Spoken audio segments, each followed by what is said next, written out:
live. Al, thank you for joining us. How are you doing today? I'm doing phenomenal. Awesome. Where are you calling from? I'm from Denver. You're from Denver. Yep. Denver a la London, correct? Correct. I was born and raised in London until I was 13. And then my family bought a business out here in Denver. So we moved to Denver when I was 13. Wow, that's cool. That's cool. Yep. I'm sure that that'll play into the story at some point. But to get us started, why don't you just tell the listeners and everybody watching, who you are, where you're from, and how you got into real estate in the first place. Yeah, got it. So Philip Neri out of Denver, Colorado. Post-college, I worked for the government for 11 years. Did a lot of stuff in special operations, juvenile corrections, ran a juvenile prison for the state of Colorado for a number of years. Make a long story short, in 2004, I decided to just kind of take a leap of faith in regards to the world of entrepreneurship, and was like, I want to open up a gym, and that would be, a boxing martial arts gym. My father was like, let's get into the rental car business. So we had an Avis. A guy that would work on their rentals was like, we should start flipping houses. I was like, what does that mean? He was like, you buy them, I'll do the work, and we'll split the profit. So that's actually how I got started in real estate. No training, no education, no anything. Just a friend of a friend. I used a little bit of common sense, and I said, if I buy something for this price and it costs us this much to remodel it, and we can sell it for this price, and then it costs us a little bit to sell it, there's a spread. That makes sense. And that's what I did. That seems to be a common theme with people in real estate. I feel like it's they know somebody somehow. They just kind of like ran into real estate, and then they just kept going, and it worked. Yeah. So I built up from that. Started buying some properties out of state. My second city was Detroit, where everybody was like, you are absolutely crazy, man. Isn't that place like falling apart, and, such high unemployment and things. So we bought a lot of stuff in the inner city. We had a lot of success out there, and then just continue to expand on that. I'm on my 20th city right now, which is a city in Georgia. I've done a few cities in Georgia. Became a realtor in 2007, and everybody thinks I became a realtor so I could find my own deals, list my own deals. That wasn't the case. I just had a very good friend of mine that was a realtor, and he was very busy, and he was like, hey, man, you've got a real estate brain. Do you want to get a license and help? And so then it was, okay, how do we become successful realtors plus being successful investors? And so now I run, a very successful team here in Denver. And then in 2010, I had the luxury of being asked by all the TV shows to speak on their seminar circuit. So all the big boy TV shows. So I traveled for 6 years all over the US and Canada, basically teaching every Thursday, Friday, Saturday, teaching people about how to get started in real estate investing. So I wasn't the guy that did the big sales presentation and wowed people with real estate and,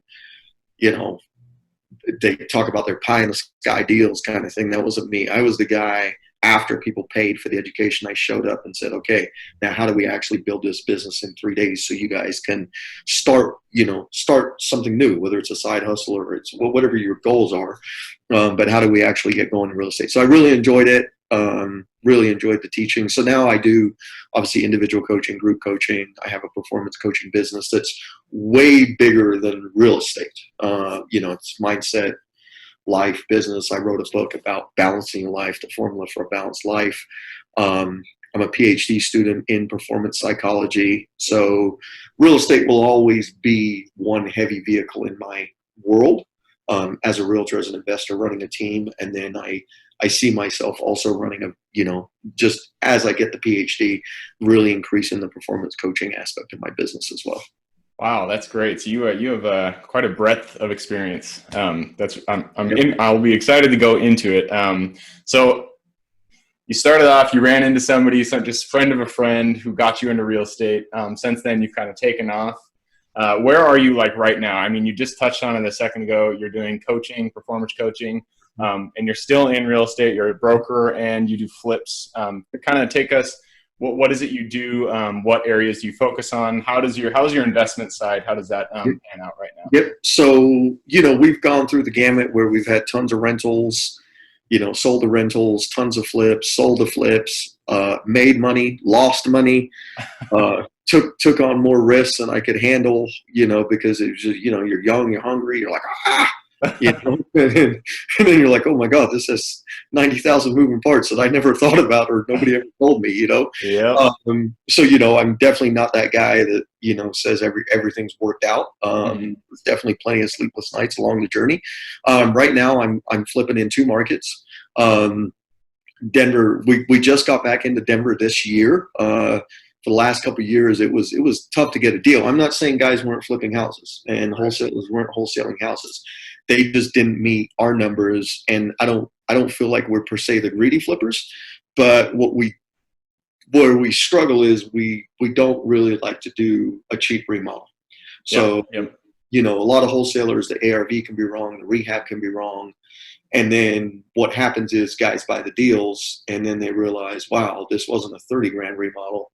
This was a 50 grand remodel. So what are the corners I can cut? And as a realtor, unfortunately, I see that end product because, again, I have regular buyers. So as I'm out and about, my team's out and about, we saw the quality of some of the remodels. It was like, this is atrocious, and I'm talking, things that, and, they're not per se health and safety, but, like they wouldn't paint doors. They wouldn't change hinges. Oh, wow. They wouldn't paint trim. They wouldn't put new trim. It's just a shit-looking remodel. Does that make sense? And so we just won't do that. So at the beginning of this year, we just kind of stumbled across a few deals, and it was like, okay, we could flip these. And that has definitely built up the momentum for us. I think I may have just completed the fastest flip I've ever created, ever done. This Wednesday, as in tomorrow, is 2 weeks of ownership on the house. Wow. And this is a retail fix and flip. And it's being staged today. Wow. How'd you do that one? We flew got in there and did some work. I tell people, man, I have guys tripping over each other, and and we just got in and out, even poured new concrete, and we just got a dumpster was at the house for a day. That's how fast we moved, and then we just moved really, really quickly on it. So so that's it. Flipping in one other out of state market in Georgia. They move a little slower than I do in Denver. And so it's a little bit, it's been a little bit mentally challenging at times because, as you can tell, I mean, typically start to finish, we would flip a house in 30 days. Like that's my plan is day we buy it, 30 days it's back on the market. And, sometimes you run into complications with, the city's like, you need to get permits. And then coronavirus happens and they don't work for 3 weeks. And then they're mad at you because you didn't get a permit. So they're like, we're going to make your life miserable, right? And it's just like, so I just had one go under contract yesterday that fell into that identical scenario. And it's all good because now it's a fully permitted house done to their standards, which we would have done anyway, but they've validated it. Does that make sense? Yep. But yeah, in the other markets, and that's where I think people are more intrigued by my investing is they're like, how in the hell did you do this, 2,000 miles away from Denver, and you've done it in so many cities. And I tell people, man, it's not easy. And you absolutely have to have people that you trust. Yep. I am actually very interested in this. So my partners and I were completing a wholesale out in South Carolina right now. Originally, we were going to buy it, but just Corona hit, and we were like, all right, let's just wholesale it.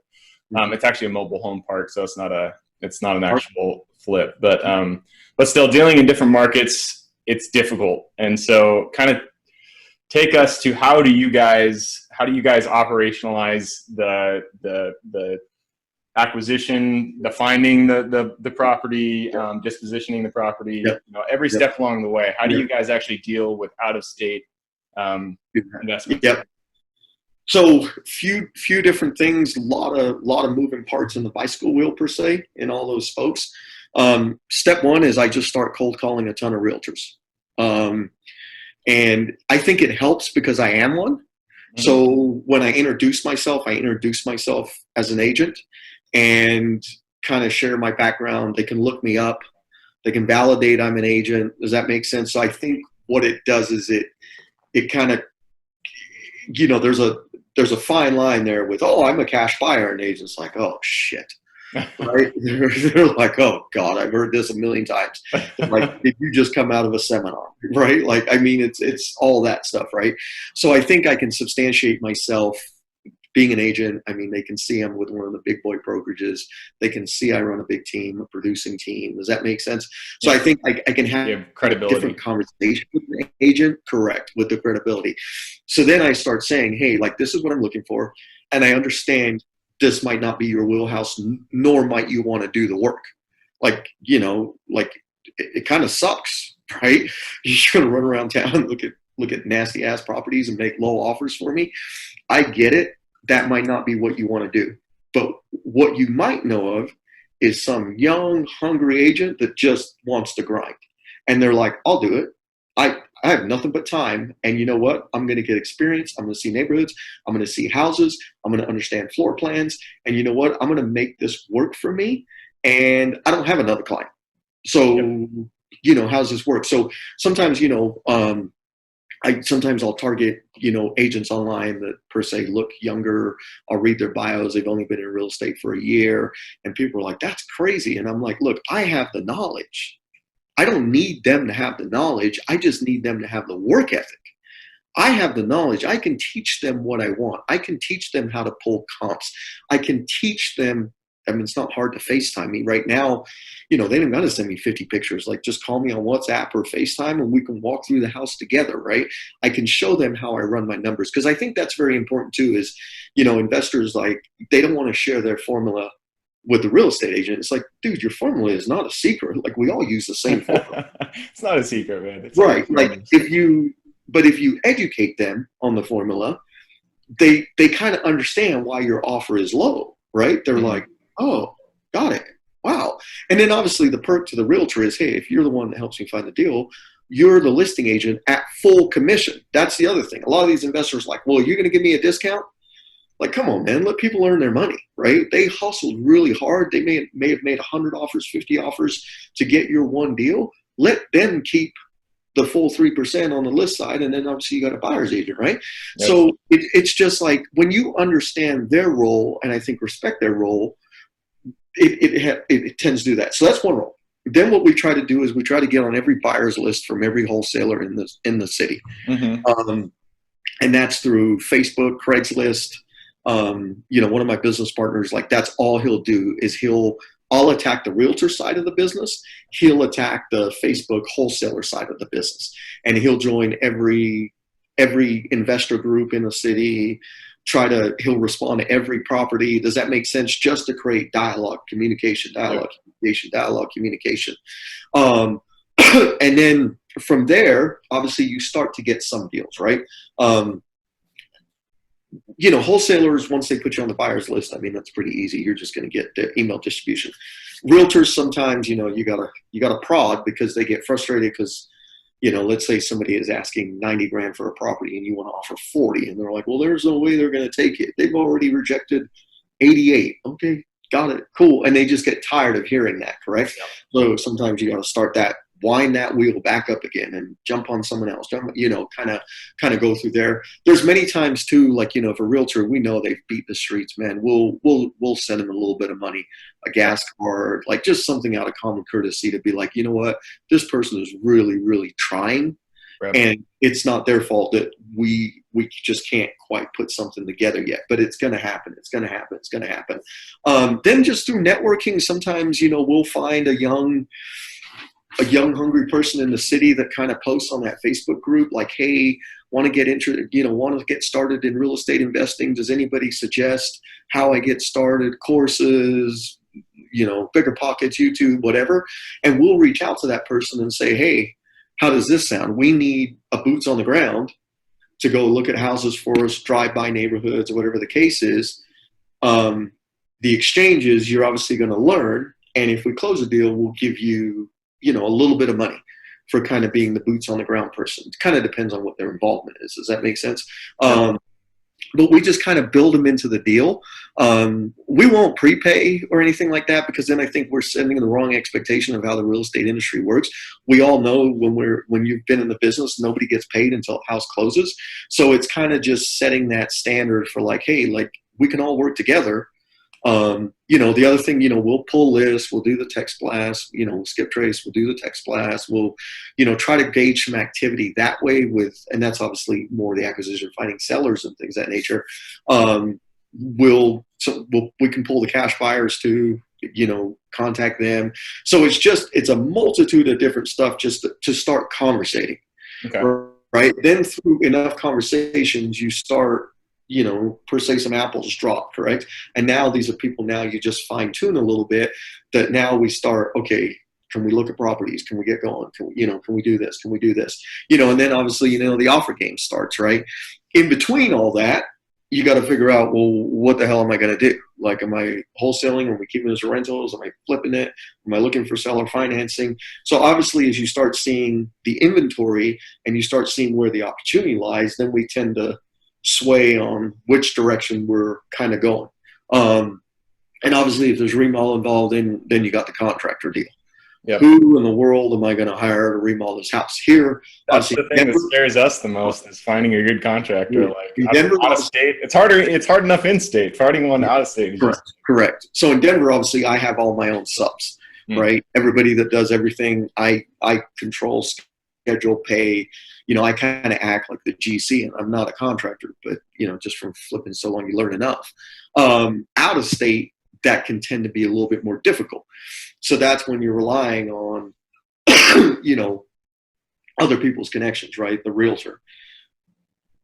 I mean, anybody you're meeting, if they go to the investor club, and you got to start vetting people out, which is, it can be extremely difficult. One of the little tactics I've used before that it's worked quite well is I've posted like a contractor open house. So I'll say, hey, we're set to close on this property next Tuesday. We've got a contractor's walkthrough this Thursday from 9 to 11. And, I'll then, that boots on the ground person, that realtor, I'll have somebody just go stand there for 2 hours. And I would already in my mind, I've got an idea of what I want to do per se, correct? Yeah. House. And then what I'll do is I'll have contractors respond, and I'll say, well, please respond with some, more recent photos of your finished work. Well, everybody knows now, especially with like phones, like people are taking pictures, they're taking a video of the house. So, I'll get to a point where I can figure out when the date was. Because some guys are showing pictures from like 2009. You're like, well, what have you been doing for the last 11 since then? Right. Like, I want to see pictures from like a week ago or a month ago or 3 months ago. Right. So I'll kind of look through that. I won't ever give the address. What I do is in my post, I'll put the elementary school, which in everybody's head gives somewhat of an idea of where the house is at, so they can figure out geographically, does it work in what part of town they like to work in, things of that nature. Then when they kind of respond back and I look through the pictures, I'll say, okay, cool. Well, I'd love to have you come out Thursday morning. My business partner, Courtney, is going to be there. For example, that's a realtor in Georgia we have. Please get there. She's got kind of a list of things that I would, definitely like to get done. Feel free to call me. I'll be on standby. If you have any questions while you're there, I'll be available, and I make myself available virtually. And then basically I'll give the address, and people, they'll show up, and, people will start bidding the job, and, things of that nature. And I've had a lot of success doing that. Again, it's a little bit. That's really unique, and it's a good idea, because when I've done it, I've scheduled individual walkthroughs with contractors, but it's a time suck. So you kind of take that open house idea that realtors use for buyers.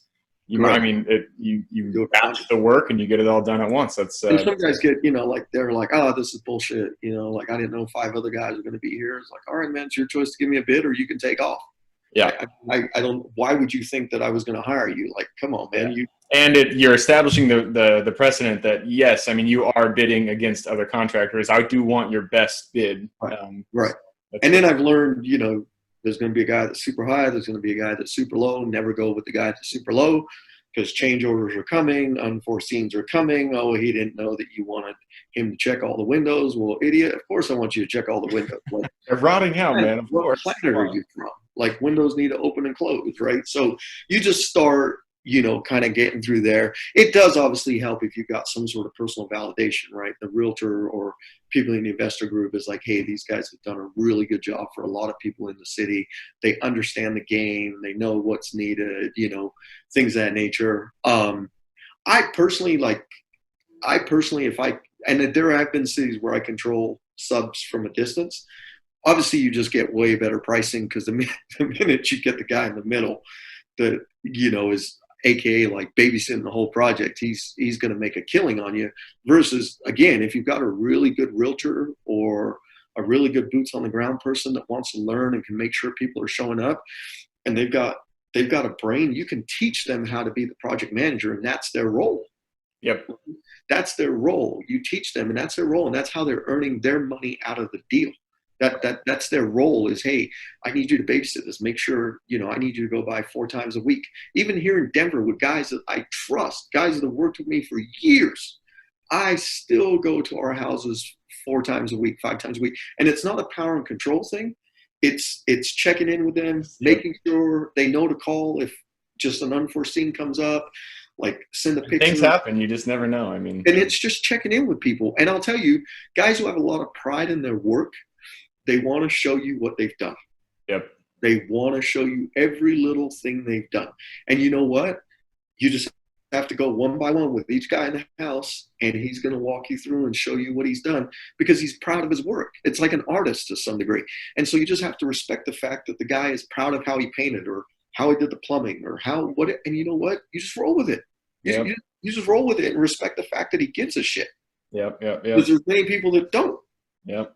Right. I'm 100% on board with that. You there. Anybody that contributes to a project that you're working on, you gotta give them props because they're doing work and just showing them that you appreciate what they've done and how they've contributed really just adds to the entire experience. So I love what you've given out so far. This is really good advice for everybody listening. Shoot, time is going way too fast. I'm going to ask a few quick questions, and then we're going to shift out of your bread and butter, how you're running your business. So real quick, I'm sure you use a ton of tools in your arsenal. What is the one software tool that you would use or that you'd suggest other people pick up in their own real estate game?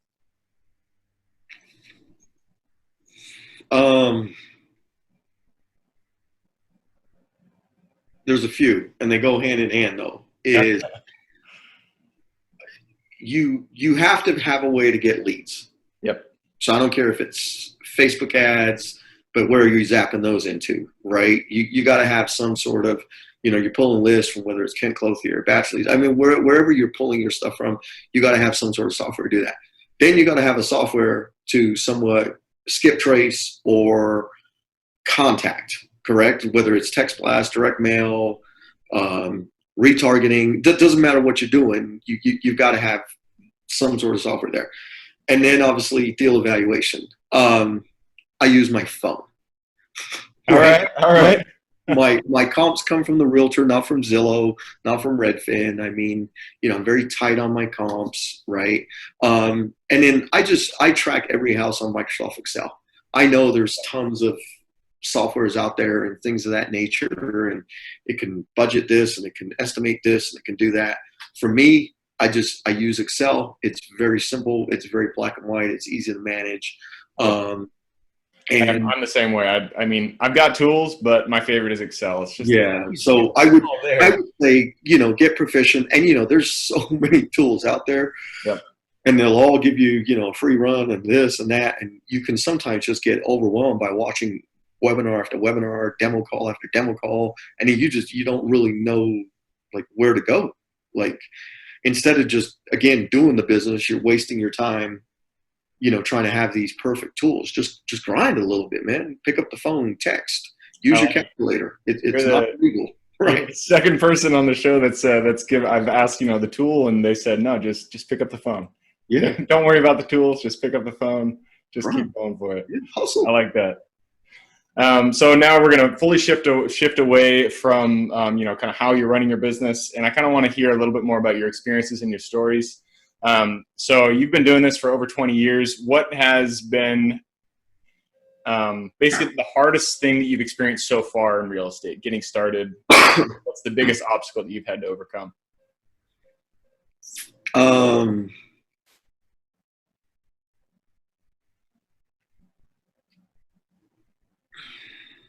would, I would say there's two things. Learning how to trust other people that are many miles away, and just realizing that there are good people out there that want to do a good job and they won't steal from you and things of that nature. But but then there's the flip side of that, right? There's definitely guys that won't do a good job and that will steal from you. So just kind of learning the trust process in that, and who can you trust in this process. Probably one of the biggest difficult things I ever had was we were doing a condo conversion. It was a very, very old, like 1870s building, historic district. Wow. It was a maternity hospital at one point, and I had done just under about 50 remodels with the contractor, and we were now jumping into something a lot bigger, lot bigger. And I was like, no, this guy's good, man. I mean, we've got a good track record, good relationship. We worked well together. And he included his brother-in-law, and his brother-in-law was not of the same ethics or integrity. We ended up in a 2.5-year lawsuit. That's 2.5-year lawsuit. Nobody wins, man. Yeah, just nobody. Drains your energy, drains everything. Oh, God. I mean, just money, depositions, court. Yep. I mean, it was 2.5 years. So there again, I had met the brother-in-law one time and never had a good vibe from him. Just kind of that gut sense, street smart thing. And I had no idea the brother-in-law was going to be involved, or I probably would have, my red flag radar would have gone up and been like, well, why is he involved? I don't really like him. Yep. He doesn't give me a good vibe, but didn't find out until way too late in the project that guy was going to be kind of instrumental in managing the money. Gotcha. So the lesson there is mismanage the money. Right. Yeah. So the lesson there is trust yourself and learn who to trust in the transaction. Correct. I like it. It's kind of on the flip side of that. What has been either the individual project or just kind of like the stretch of projects? What's been the most enjoyable part about real estate, about being in real estate, doing flips, all that stuff? So we've done a lot of houses across the country in lower income cities, lower demographic areas, parts of town. And that's beyond the rental. That's actually like fix and flip, where, people might be buying a house for $60,000, or in Denver, like the one I'm listing tomorrow, is $275,000, and that's entry level. Does that make sense? And it's just delivering still a good home, where it's done right. And we still put granite, and we still put stainless, and we still make it look super sexy. Just like we do the $500,000 flip. There's no difference in the quality of work or the look, no matter what the price point. And, people will be like, you're nuts, man. Why do you do all that? That's great. And I'm just like, I mean, they're humans, right? They have kids. Their neighborhood may suck. It may be very unsafe. It may be highly traumatic, right? But when they get home, they know they've got a beautiful home, kind of thing. And I think that's probably some of the most rewarding stuff.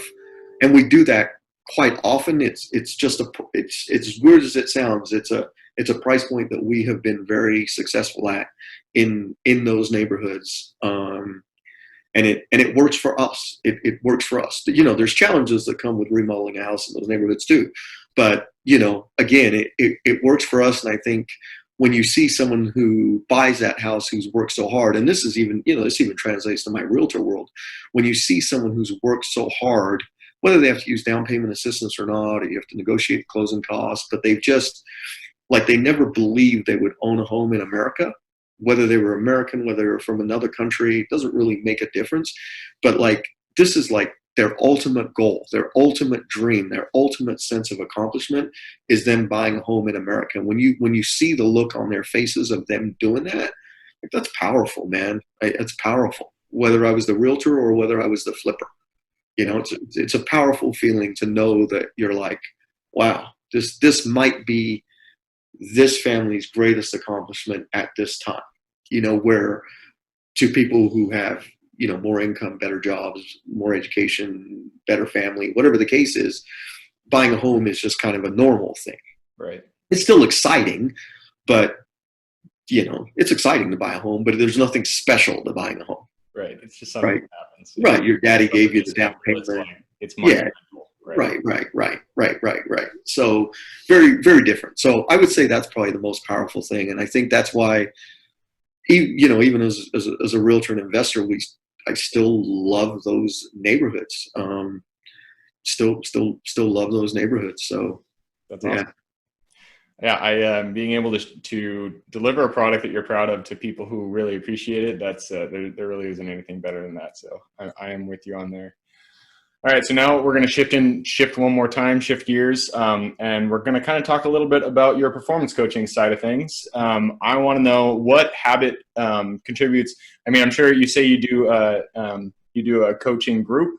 So what habit contributes the most to your success and to the success of your clients and your pupils?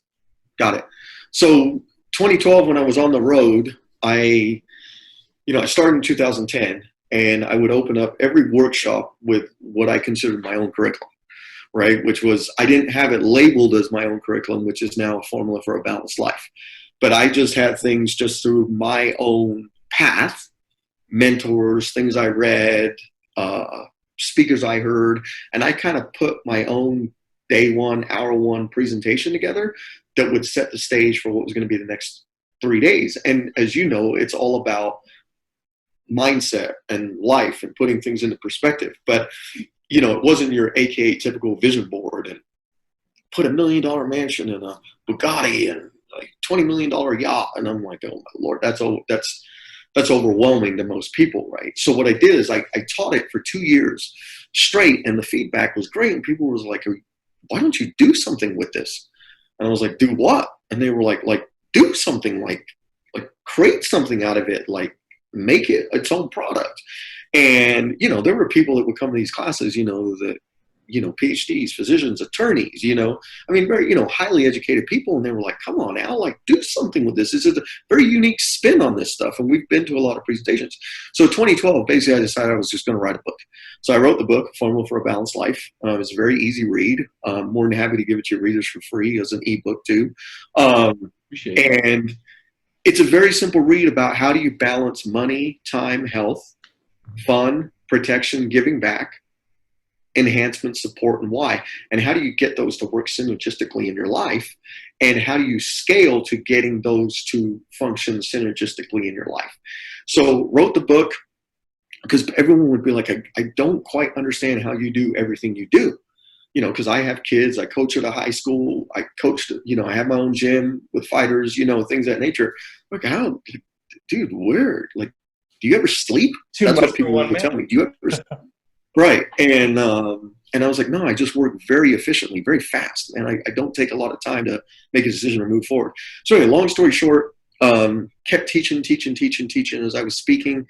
And then kind of ran into some coaches, like high level executive coaches, that was like, hey, have you ever tried to monetize you? And I was like, not really. And they were like, you should. You have a very unique background. You should.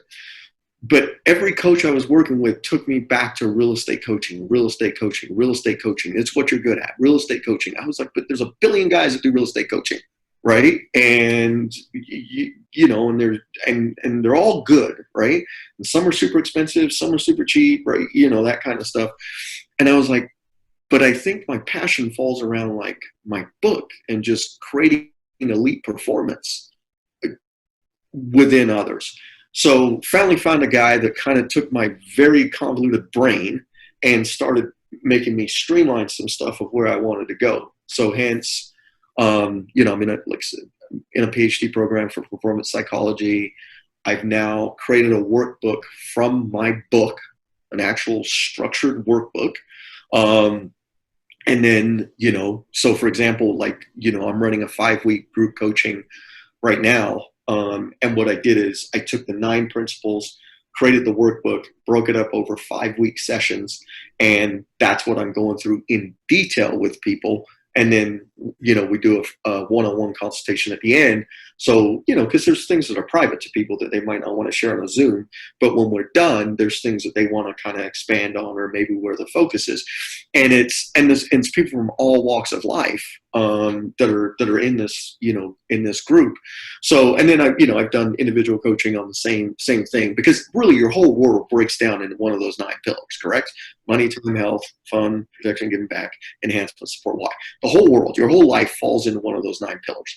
And so it's figuring out, okay, where do you need the most help or assistance? You know, correct. And I'm a very, you know, like, I'm trying to brand myself as per se an inspirational personality. Like, I'm a good big picture guy on stage that can just kind of build belief and sincerity, because I don't feel like I'm anything special, you know, per se. Correct. And that's what I really enjoy doing, because, you know, people are like, well, what are you going to do when you have a PhD? You know, you have more experience than a lot of guys that have a PhD, even at coaching and speaking. But, you know, when I kind of started, you know, looking at like Eric Thomas's life, and it just opens doors. It opens doors that I don't even know exist yet. Correct. I mean, I don't know the doors until I finish. Having those little letters, I mean, it doesn't seem like a lot, but it makes a difference. People, I mean, for one, you did put the time in, you learned the necessary curriculum. So yeah, that's great. Yeah, and I think I think it's a little different too. Like, you know, a lot of people that get PhDs, they do a undergrad, they go master's, they go PhD right away, but they don't have any sort of life experience. It's all research based on articles, and you shadowed somebody for 4 hours and kind of detached from reality. Right. You know, I did my undergrad. I worked for probably like 7-8 years, and I did my master's degree. Right. And I finished my master's in 2001, and now I'm back into education again. So it's all those life experiences, all my different businesses, my successes, my failures. That's what convolutes, like when they say, you know, research about performance psychology. Yeah, I can be my own research. Does that make sense? Like, so going back to it, what is the one, like, very, very concrete habit that you would suggest other people implement in their own lives to see, you know, that leap in performance that they'd like to see? Yeah, got it. And I apologize for not answering that. No worries. Quit making excuses. Quit making excuses. That's good. I like that, because that really is what prevents most people from actually taking action. Is something pops up in their brain and they're like, man, but maybe I shouldn't be doing this because this, you know, because of this reason, that reason, whatever. I don't have time. It's too expensive. Oh my God, how am I going to learn that? Oh my God, there's probably tons of people that failed. Oh my God. Oh, those are all just get out of your way. Get out of your own way. Yep. Get out of your own way. That's good. I like it. You know, unfortunately, we are at the end of our time here. You have a ton of good knowledge that you've been sharing with us. So I wish we could have you on longer. Maybe we'll have you back in the future. But until then, how can listeners and viewers get in contact with you? And in the world of real estate, what is it that you can share and that you would like people to bring for you? Yep. So getting in contact with me, I have a website, alphilipneri.com. You know, my email is alphilipneri@gmail.com. So nothing complicated. That'll be in the show notes for everybody. Yep. But one of probably the easiest ways is if they just follow me on Facebook. I have an Al Philip Neri performance coaching page, and I do a lot of videos. They can comment, they can download the book. And then once they come into that world, I'll connect them to my Philip Neri real estate group page, my team hybrid page. So from that page, we'll link them up into the real estate pages. That then, you know, I do a lot of videos and things of that nature. And they can contact me, if they're inquisitive about coaching or anything, they can definitely ask things of that nature. I think the final question was what would I want people, like, what would I want your audience to contribute to me, kind of thing? Is that yeah, if somebody like, what kind of deals that you're looking for that people can bring to you, anything like that? So I mean, in Denver, we're always looking for good fix and flips, with real numbers, a real ARV and a real rehab, and things of that nature. So we're always looking for that. I've in the last month or so, I've spent a lot of mental energy on just basically leveraging the use of seller financing for cash flowing properties. So, if anybody, there's a lot of sellers that are like, they're freaking out. They don't know if they should sell. Maybe it doesn't make sense for them to sell.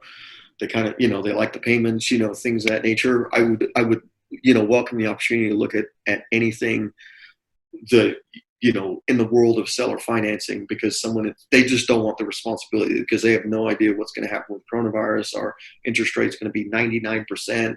His value is going to drop, and they're like, but at least if I'm on the hook, then that's my problem, right? It's not their problem anymore. It's my problem. So I know there's a lot of people in the country, that are, maybe they were mom and pop style landlords, and they were landlords by default because they got married and it wasn't the right time to sell, the other half's house and things of that nature. And they're like, oh my God. And then of course, when renters were told you don't really have to pay if you're in struggle because you can't be evicted, all of a sudden they're like, what do you mean? I was only making $10 a month. How's the mortgage going to get paid? Things of that nature. Again, would love the opportunity to, look at anything like that, where it's minimal money out of our pocket, but we can remove the headache, leverage them for the seller financing, protect them, reestablish with the tenant, things of that nature. I personally think there's actually a huge market for that right now. I think there's a huge market for that right now. And because what that mom and pa wants is they just need to be mentally free. It's not really even about the money. They just need to be mentally free from stress. that. Correct. So let us mentally free you, and we'll take on the headache, or the potential headache, or whatever. Right? Yeah. Either one of those would be absolutely great right now. Okay. Well, Al, again, thank you very much for coming on the show. I'm sure I can speak for everybody listening and watching that we appreciate the knowledge that you shared with us. And for anybody who wants to get in contact with Al, go to alphilipneri.com or his Facebook page. Other than that, thank you guys for watching, and until the next time.